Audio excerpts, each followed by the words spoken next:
नागपूर जिल्ह्यातील कुही वन परिक्षेत्रातील वेलतूर उपवनात एका वाघाचा कुजलेला मृतदेह आढळल्याने वन विभागात मोठी खळबळ निर्माण झाली आहे।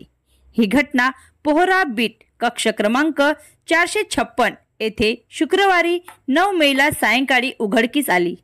वन कर्मचाऱ्यांना परत जाताना मातीत गाडलेल्या प्राण्यांचे अवशेष दिसून आले।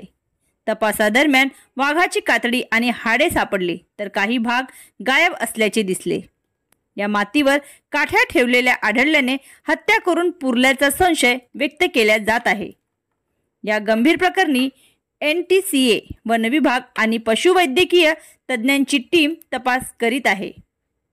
सहाय्यक व्यवस्थापक श्वेता राठोड यांच्या नेतृत्वात घातपाताच्या शक्यतेवर शोध चालू आहे।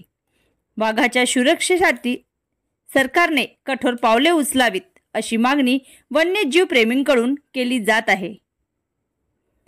राजन शेंडे, विदर्भ प्रतिनिधी, महाराष्ट्र लाईव्ह न्यूज। आता गाडीवर मोबाईल नंबर नाही तर इमर्जन्सी QR कोड वापरा, जे तुम्हाला अडचणीच्या वेळी साथ देईल। बनवा व्हिडिओ, पाठवा व्हिडिओ, आम्ही तुमच्या न्याय हक्कासाठी लढा देऊ। ताज्या बातम्या व घडामोडींसाठी पाहत राहा फक्त महाराष्ट्र लाईव्ह न्यूज। आजच आमच्या चॅनलला सबस्क्राईब करा, शेअर करा, कमेंट करा आणि हो, बेल आयकॉन दबायला विसरू नका। जय महाराष्ट्र।